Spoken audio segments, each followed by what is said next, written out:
Tak. Dobra, witam serdecznie. Jestem Ela Jasińska, pracuję w Amsterdam Internet Exchange, tak zwany AMZIX. I obawiam się, że jest tutaj parę niepolskojęzycznych ludzi na sali. Who does not speak Polish and who wants me to do this in English? 2, 3, all right. 4, 5. Okay, I guess I'll go on in English if that's okay with everyone. All right. So I work as a network engineer for AMZIX, and basically I'm going to tell you what fun I'm having there breaking stuff every once in a while when we have the time, or actually when we want to deploy things. AMZIX as an internet exchange, oh, some of you maybe know, don't know. It's like Plix in Poland, just a teeny tiny bit bigger, I guess. And, well, we don't have SLAs or anything like that, but we try to be as precise as possible when deploying stuff in our platform and make sure it actually works to provide a nice service to our customers. So I got appointed at some point, actually accompanied by 2 other people, to test OpenBGPd as a route server. So far we use Quagga, we have certain issues with it, so they told me, yeah, go and play. So I went and I played. So what I'm going to talk about is just to get everyone on the same line here is first, why do we actually need route servers, or what do we want with them? What do route servers do? So we all have a little bit of an overview how it works internally and what's happening there. Then what we, as an internet exchange, want from route servers and why. What kind of implementations exist out there, and what we tested so far is OpenBGPd, and then I'm going to go in great detail about that, and I hope it's not going to have a lot of slides, and I hope it's not going to explode the 40 minutes that we have now. So let's see how that's going to go.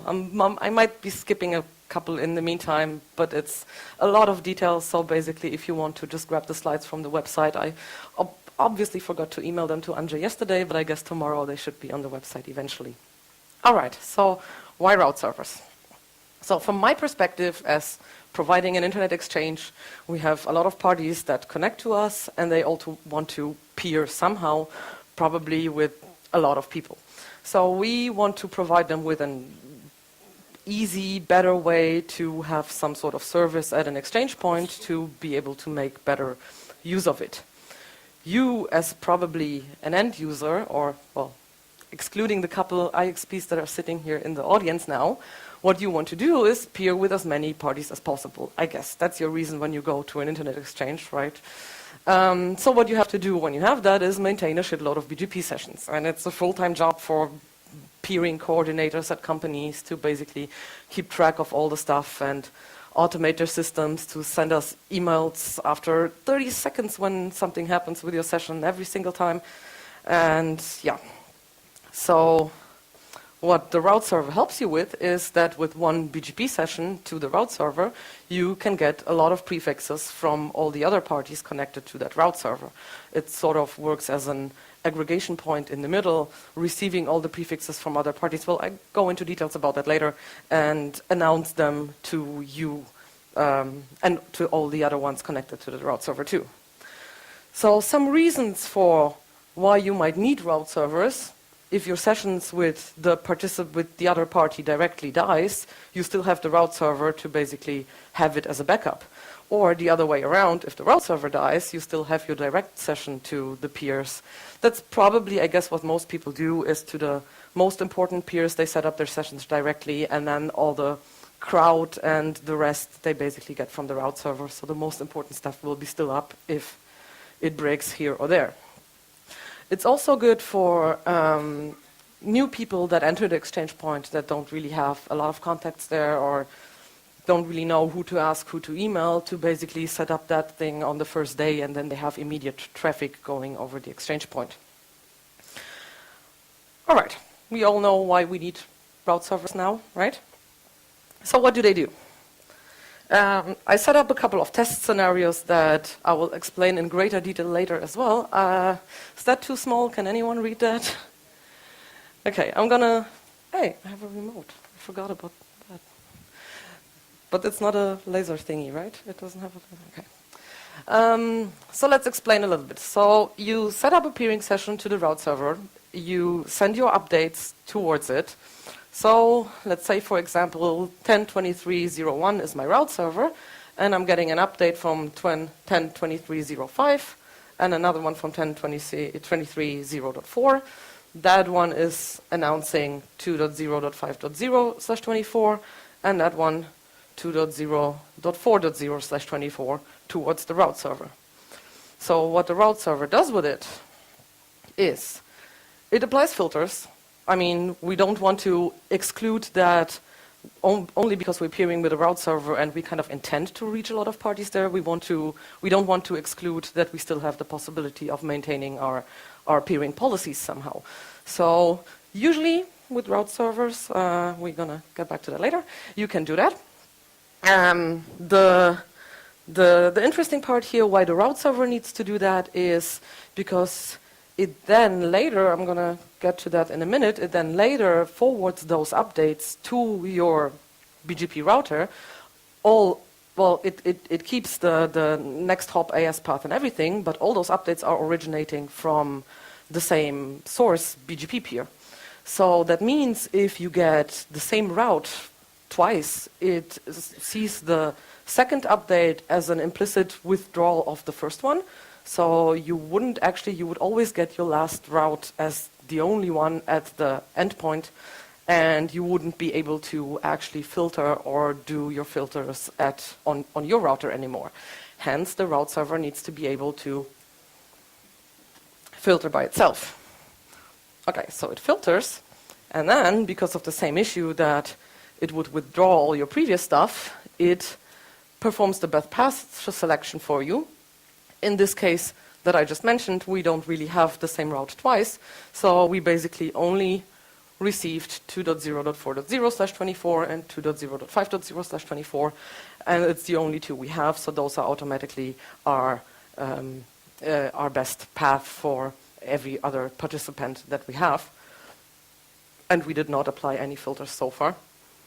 And the gateway, obviously, is the party that sent it to us, 10.23.0.4 and 10.23.0.5. So what it then does, after calculating your routing table and looking at your filters, the route server, remember the route server was .1, sends the path from 5 to his peer .4, and it sends the path that it got from .4 to the peer .5.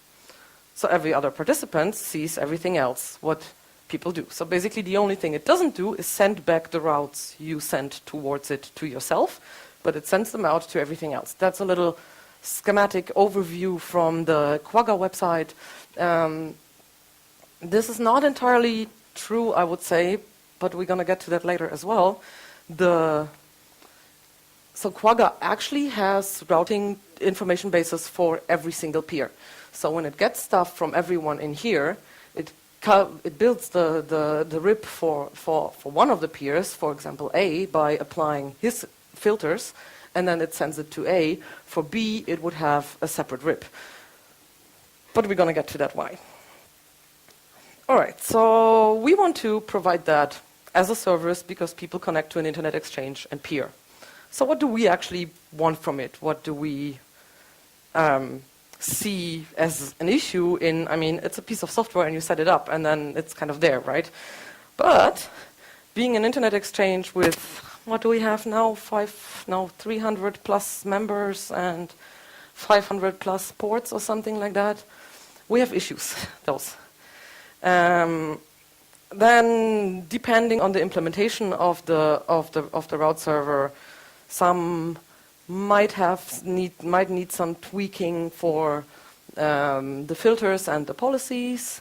And did I mention the stability and performance? Because that's really kind of the main point we're going for. The issues we have right now, that we basically have the Quagga crash every once in a while with bugs here and there that we are kind of tired of reporting because it's really, really annoying what it does. So, for a quick overview, implementations. We have Quagga, which we use so far. We have OpenBGPd, which I tested now. And then we have BERT, which some people might know or might not know. I haven't looked into it yet. All of those three are kind of still maintained because the issue was in the beginning that none of those was actually actively maintained. Quagga was not really further developed anymore, neither was BERT for some time. So actually the Internet Exchange sort of formed an initiative because we all want to have route servers for our members. So we kind of formed an initiative to get things going a little bit. OpenBGPd still has its original developers that are fixing bugs, doing stuff on it. So AMSIX, as working on OpenBGPd, is kind of working with the OpenBGPd developers now to get stuff going there a little bit and add some features, and they're actually working actively on that, which is really nice. Quagga has been picked up by, well, I think it's a couple of people, right, that actually found someone who is gonna look into it and develop it further now. So it's a couple of yeah, now again, that's what I'm. Okay.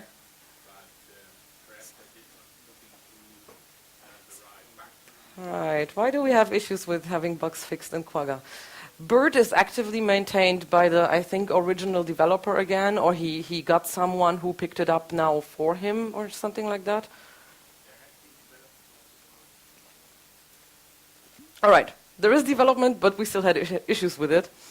So just to point out a little bit, so the 2 Quagga instances we have at AMSIX right now, from the 300-something members, about 200 actually peer with the route servers. 25,000 prefixes we see from all of them together on the boxes. The biggest issue we have with Quagga is that it's a single-threaded implementation. So when you get a lot of updates, or basically when you start it up in the first place and it establishes all 200 sessions all together in the first place, it has issues receiving all the updates, calculating all the routing tables, and at the same time take care of all the keeper lives it still needs to send to all the participants that are already established. So what basically happens is when we get too many updates at the same time, the thing is busy with calculating and all your other sessions drop again because it doesn't have time to keep them alive. Which is a little different in OpenBGPd because they actually have a multi-threaded implementation, well, multi-threaded as in it has 2 threads, actually 3, but one only maintains all the other threads. And then the other 2 are, one is doing the housekeeping, taking care of your sessions, keeper lives, and so on. And then another one, the routing decision thread, is actually calculating all the stuff, receiving all your updates, and doing all the routing decisions. BERT I haven't looked into at all yet. We have not installed it yet. I have no idea what it does, so it's on the to-do list because we now actually have a nice set of tools to do so, which you will see in a minute. So eventually I'm probably going to look at BERT as well, just for the sake of having all of them tested eventually. All right, the testing. So we started out with that, I think, in January this year when we didn't really know what to do, and we had an intern, Arnaud, who joined us for 3 months, and we kind of figured, okay, he's going to be here 3 months, let's give him route server to test. So Arnaud started out with some testing, which I helped him with later on a little bit, and then 3-4 months later, we had another intern for a couple of weeks, and it's a kind of nice side project, and it doesn't go into your day-to-day work, so it was a good thing to involve a couple of people there, which was really nice. And yeah, we need proof. We want to actually know what the thing does. So we had a plan. The plan was to see, does the thing actually perform the tasks that it needs to perform, as in, can it talk to a whole bunch of different boxes? I mean, we know how it is with BGP implementations, right? Some vendors kind of interpret their RFCs differently than others or something like that.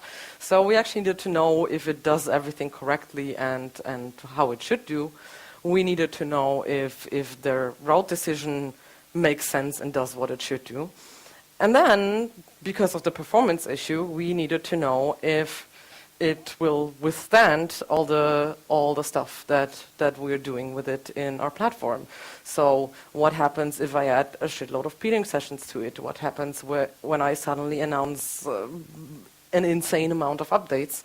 And what happens if someone sends me I don't know, a full routing table, which we limit, but you never know.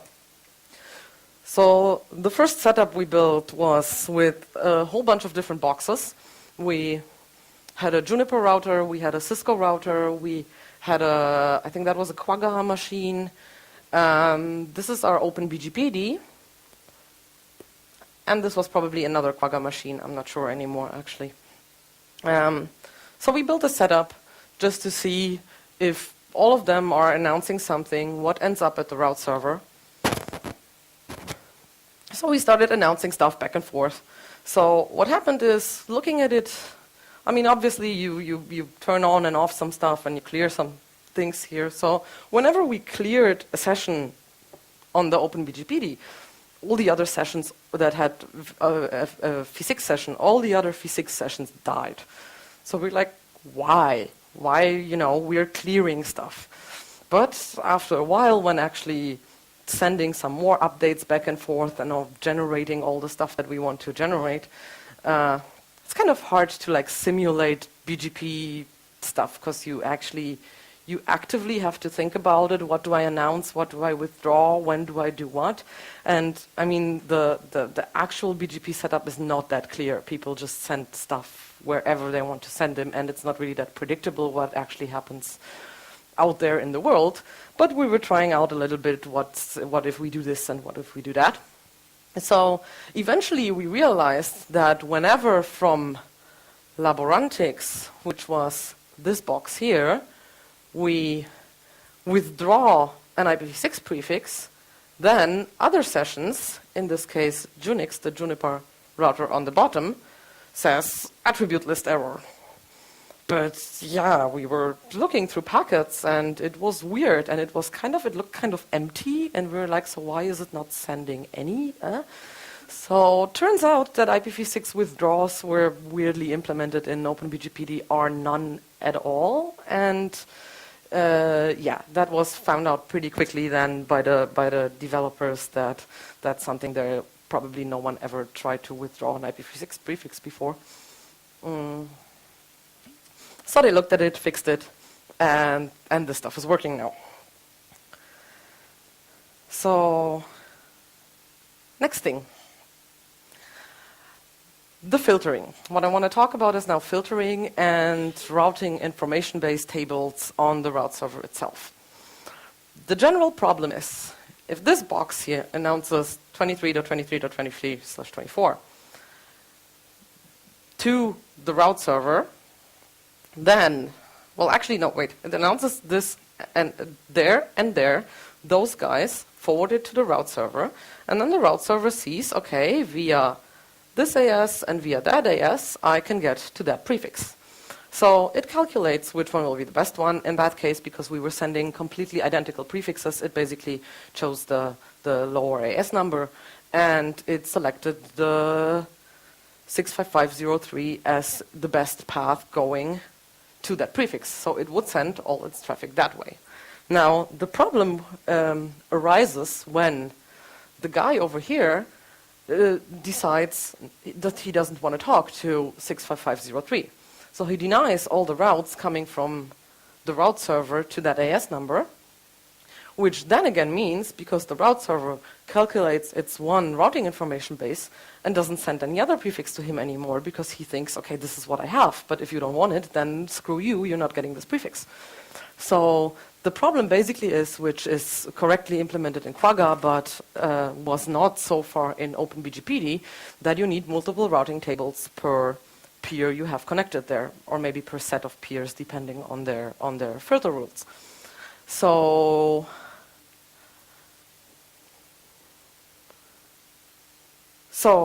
what we did is talk to the developers again.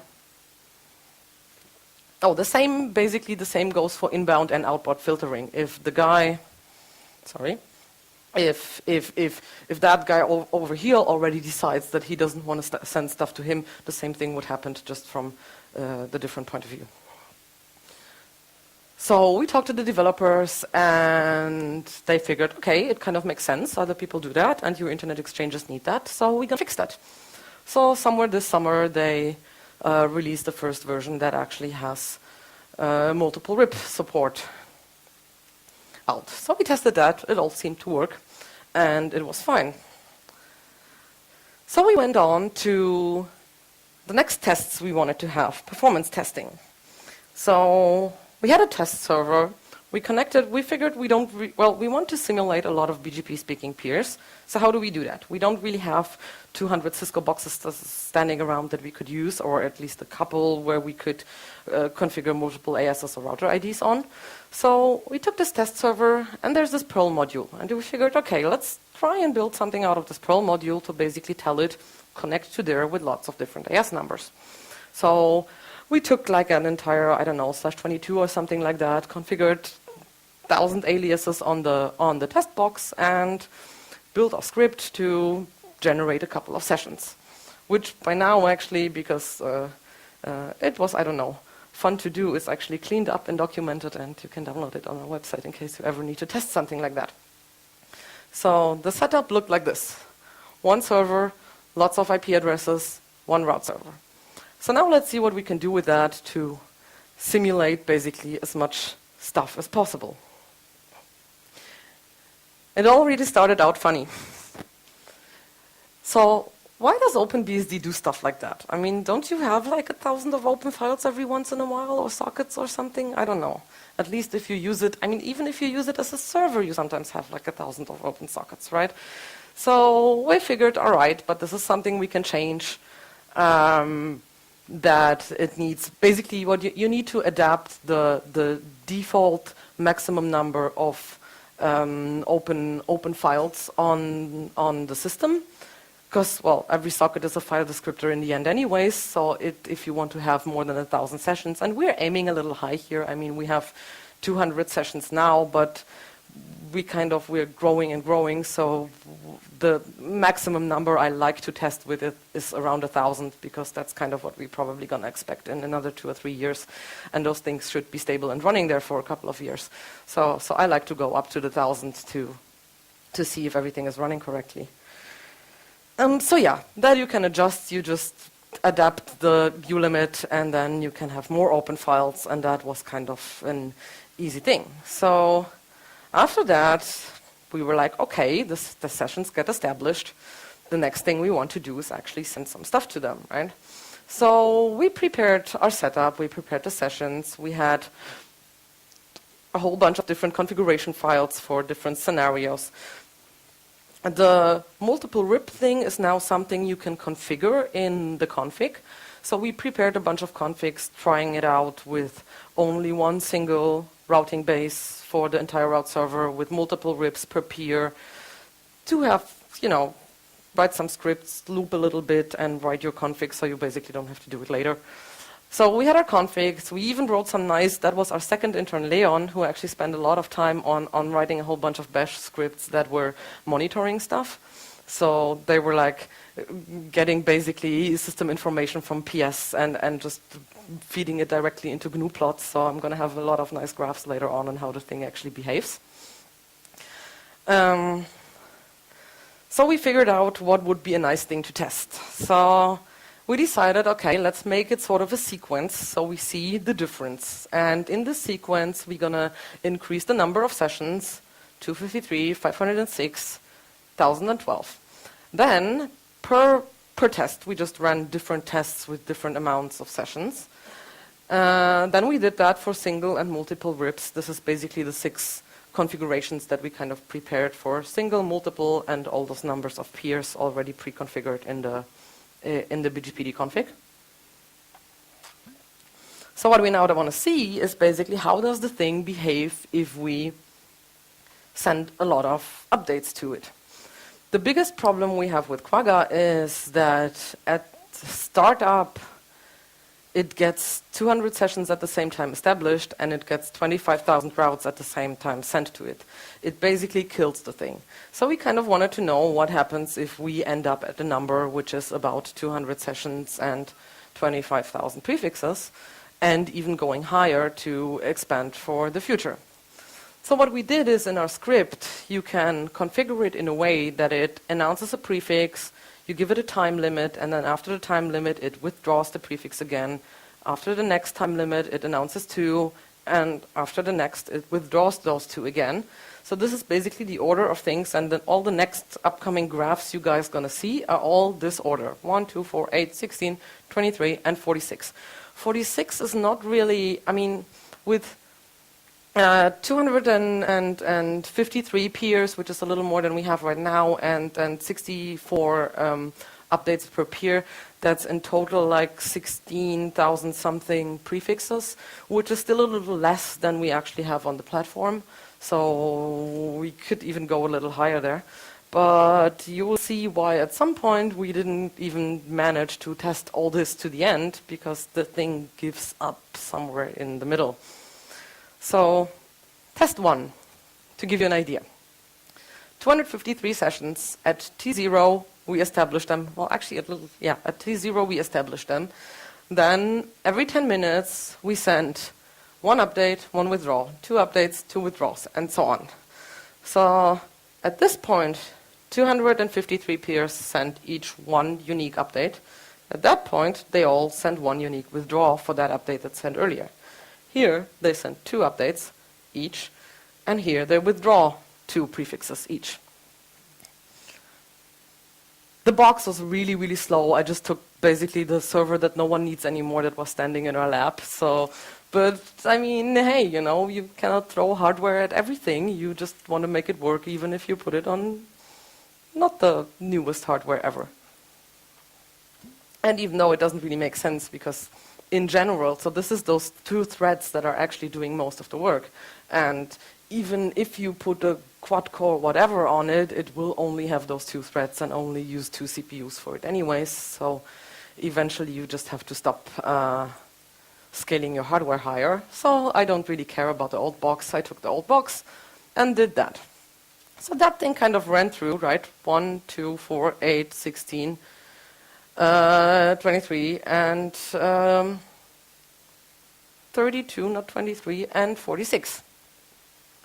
So the test ran until the end, but all this was with a single rip, which is basically 23. I like this number. What should I say? Damn it, don't interrupt me.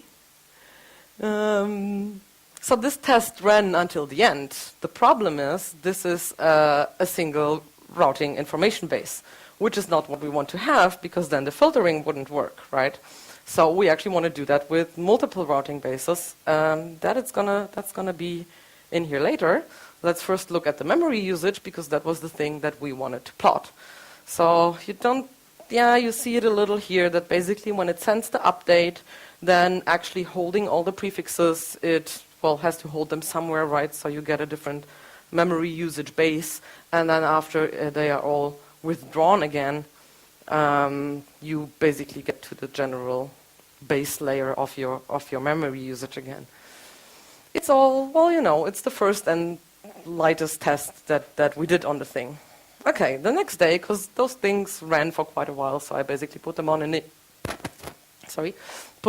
evening, and then in the morning I checked what's going on.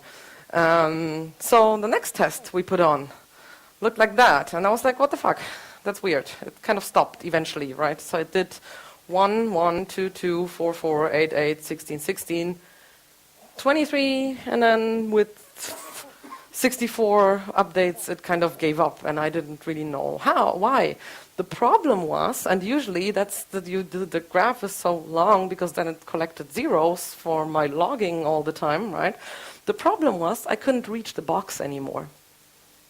It was still running, obviously, because the graph was still going on, but it was not reachable. You know, pinging and stuff and whatever, and then obviously it was standing in our basement, so in co-locations we have, like, you know, remote power and stuff and things, but in our basement, a box, not really. So that was at the time when Leon was still our intern, so Leon and I were sitting at my place in the evening having beers, and we figured, we are too curious, we gotta go. So in the middle of the night, we went to the office checking what's going on with this machine, right? Just for completeness, this is the memory graph, how it looks like, how it looked like at that point. So we went to the office and we were like, what the fuck? This is what DMESC said. I'm like, huh? That shouldn't be the case. So, you know, to have the box reachable and to be able to continue testing, we figured, all right, let's... So what it did was basically it used a shitload of MBUF clusters, memory buffers for the NIC when sending data over the NIC back and forth. And we figured, okay, that's weird. I mean, probably people think about it when they set a limit, right? And that probably that should not happen. But then again, with the file descriptors, it was weird too. So let's increase it just in case so we don't have to go back to the office in the middle of the night anymore for a stupid test we're running. But this is obviously not a fix, right? So after this test, we added MBUF plotting into our graphs. And this is weird. So, I mean, that it buffers stuff when it sends things over the NIC, that's obvious, right? I mean, it has to push the data somewhere, so it does that with every update, but only a little bit. And then eventually, it freaks out and does something like that. And until today, we have no idea what's leaking, if it's the kernel or if it's actually, I mean, it has to do with OpenBGPd, obviously, because it's sending a lot of data, and it would not do that if we would not be running OpenBGPd. But something there is very, very weird. So I talked to the developers, and they are still kind of trying to figure out where the root cause of that. I mean, if it's something kernel related, it goes completely above the scope of stuff that I could understand. So they're trying to figure out what it actually does, and then as probably a quick fix, actually make the software realize that that the system ran out of M buffers, and then free them if it's not reachable anymore. Because the only reason why we had to go to the office at night was because those things were not freed. It stopped, the NIC didn't do anything anymore, it couldn't send stuff, so it kept them occupied until like forever, right? Until we killed the daemon, actually. So yeah, they're trying to figure out what it is all about, and I don't really like this. And I mean, you probably can work around it somehow by increasing the limit, but it's ugly. So yeah, yeah. Where does that come from in the first place? So any one of you, OpenBGPd developer that might have an idea, OpenBSD developer that might have an idea about stuff like that, please let me know. But we, for now, to continue our testing, just increase the limit, and then let's see what we're going to do next. So we ran the second test again, single RIP, 506 sessions. Basically, we see it uses more and more CPU and more memory. All right. Third test, just quickly, so you actually see what's going on. All right, third test, 1012 sessions. Again, doing the same, right? Announcing 1, withdrawing 1, announcing 2, withdrawing 2, announcing 4, withdrawing 4. It didn't get further than 8. It didn't get further than 8 because it ran out of memory. So this is something I'm going to talk about at the very, very end. The memory usage, yeah, let's get to that to the end, because those peaks and stuff, we were kind of trying to analyze that, why it actually happens. Really quickly, this is all the graphs that I mentioned in the very beginning. If you're interested in details, just look up the presentation, because, yeah, I just want to point out. This is 253 sessions with multiple RIP. Now let's maybe get an idea. So with multiple RIPs, when everyone, 253 peers, announce one prefix, we get a little above 20% CPU usage. Let's maybe real quickly go back to the... Your thingy doesn't really work. Oh, I think it actually... Oh no, here we go. Oh, that's the one I wanted. So with single RIP, so we are all talking about the route decision engine, because, so the red line, because the route decision engine is the one that has to do all the calculations when all the updates come in, right? So with a single RIP and those sessions, it only not even gets to 5% CPU usage. So we see it, I mean, obviously it has to calculate every routing table 250 something times, 252 times. So it has obviously more work to do, but yeah, we wanted to perform. Me. Whoa. All right. Now I don't remember where I stopped. Oh yeah, multiple RIP 500 and 250. Multiple RIP 253 sessions. So increased CPU load, and then very, very increased memory usage, because all those prefixes it gets from every peer, it has to store in every single routing table for every other peer again, right? So those tests we basically did until we reached the 1000 sessions, where it basically got less and less. I mean, here it doesn't even manage to send 2 updates per peer anymore without going wild on us. So the memory usage thing, every time it stops after a number of peers, after a number of updates, basically where the graph gets cut off, well, it exits with something like that, obviously. The first thing we were like, but wait, the thing doesn't only have 500 mbits, so we just looked a little bit for like a limit. I mean, obviously there is a limit again, which you can set, but this is still not the stuff. Same thing like with the mbuffs, you don't really want to increase limits to use your system properly, right? So the basic question is, why does it actually use all this memory? Because we see later on in the graphs that it has a certain baseline where it stores all the routing tables, which is the amount of memory it needs. So what does it actually do when it receives update? It receives an update, and it has to generate a whole bunch of counter updates, basically, that it sends to then all the other participants on the route server. So it obviously does need some memory to generate all those packets or get all the information together to generate all those packets. But somehow, I mean, why would it be? So the first thing we were thinking is like, all right, it's Perl, right? We're using a Perl script on the other side. It must be Perl. Everyone says Perl is slow, so it must be Perl. But the Perl thing is a kind of, well, it's my script, right? So that one I have control over, so that one I could actually test. So I tried to play around with it by doing 2 things. We were measuring just for the heck of it, and because we had all the graphing scripts that do the automated GNU plot anyways, we measured the network usage to actually see at what time it starts sending out stuff. I'm going to show you the graph of that later. And the other thing we did is to actually have some debug code. So the NetBGP module we use for the script takes care of all the sockets and sessions and receiving all the stuff.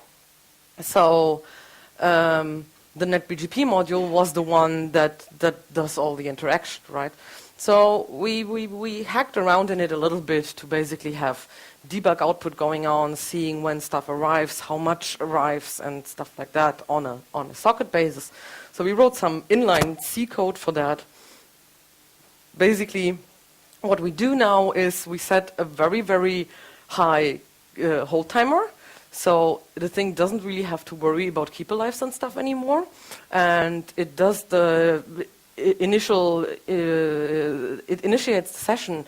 And then at the point when the first keeper life arrives and my session is established, it passes on the file descriptor to this inline C loop that just looks at the file descriptor and waits for data to come in, and then plots me, it received so many bytes on this and this and stuff. So we looked at that. We send out, we establish all the sessions, we see, we log it, the script says, okay, I send out so many updates for this peer, for that peer, for that peer, and then it waits, and then like 10, 15, I mean, we're talking about seconds here, so it's kind of hard to measure by looking at it, but I'm kind of waiting 10, 15, sometimes more seconds until I get, because remember, I'm talking about one server who does all the sessions, so all the updates that I have to receive from the route server, I'm receiving on that one interface. So I'm just looking at that Perl that then tells me it received an update here, here, here, so many bytes, so many bytes. But there's this gap in between, and I'm not quite sure why this gap. I mean, I assume, now let's look at the graph. I assume this gap is in between because the thing actually, well, it has to calculate before it can assemble the packets, but couldn't it do that in some more, I don't know, not serialized way? So it's a little small, I'm sorry, but I wanted to fit them on one slide. So there is a red spike, let's go to the biggest one, there's a red spike right here. This is when we get all the input updates sent from the server to the route server box.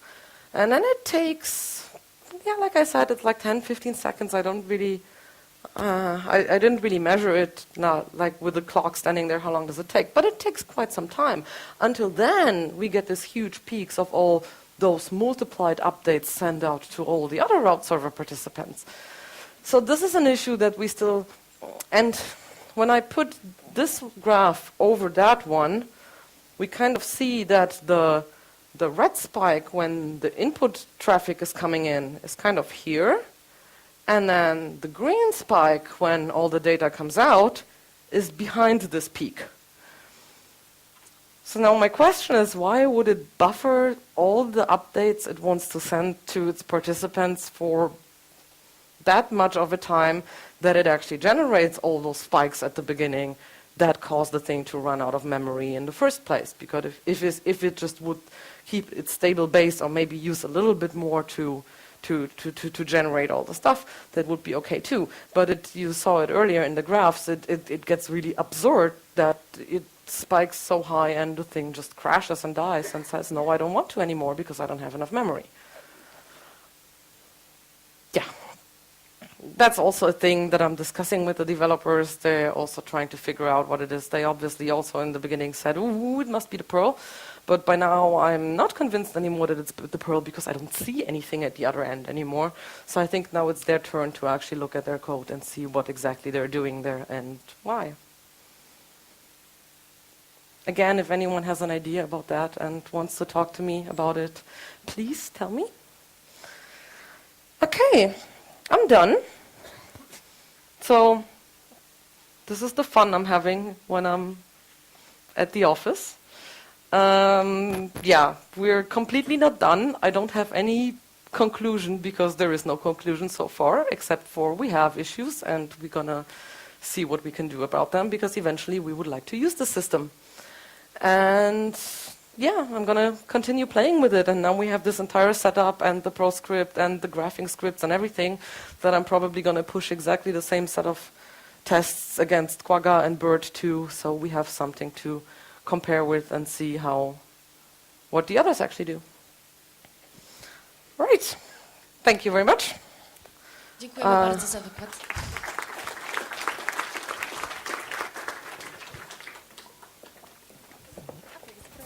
Questions, maybe? Yes, I have one question here.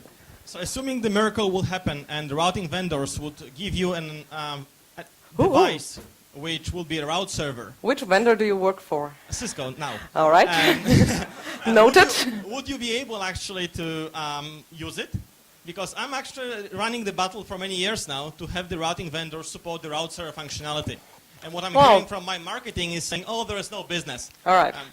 Well, the business exists in probably, 30, 40 internet exchanges in Europe, maybe a little bit more. The question is, because you are playing with many of the open BGP code bases, is there any driver you see to use the commercial implementation of route server? What I would do is what we would probably do, because we have a lot of this, let's try and test and see how we get with it. What I would probably do is convince the company to buy one of those boxes and then do the same thing with it as well.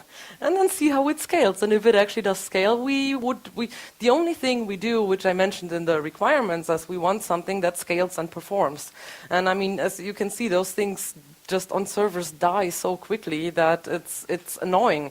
If we would have something in hardware that would give us performance and stability, we would definitely use it, yeah. Okay, so one helper question. So maybe I missed it from your slides, but if you want to do per peer routing policy, how many peers would you like to support? And what is your growth projection on that? Well, right now we have 200 peers connected to the route server. Not everyone. Basically, the problem is not every one of them filters, but we want to be able to support all of them filtering, right? Because if they all decide on it, we want to be able to support it. So right now we would have about 200. Growing, I I don't exactly know how we grow member-wise. I think we had like 30-something new members this year, sometimes with one, sometimes with 2 IP addresses. So I guess it would be something about 30 to 50 more peers a year. Okay, so it is at least less than 500 for that matter. Yeah, like I said, I'm testing up to 1,000, right? So if it would support up to 1,000, I would be already happy. And then in 5 years, we can talk about bigger hardware. I'm Arno Nippel from D6, so we currently are already doing 500 peers of root server sessions.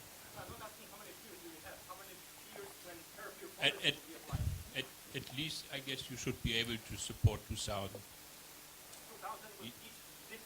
Yes. Yeah. Yeah. Well, I would be happy with 1,000 already, but yeah, obviously, the higher it goes, the longer we can keep quiet and stop bugging you about creating bigger boxes for us. So. All right. Yeah. Yeah. Yeah. Yeah. Okay. That's the issues we have. Right. Thank you.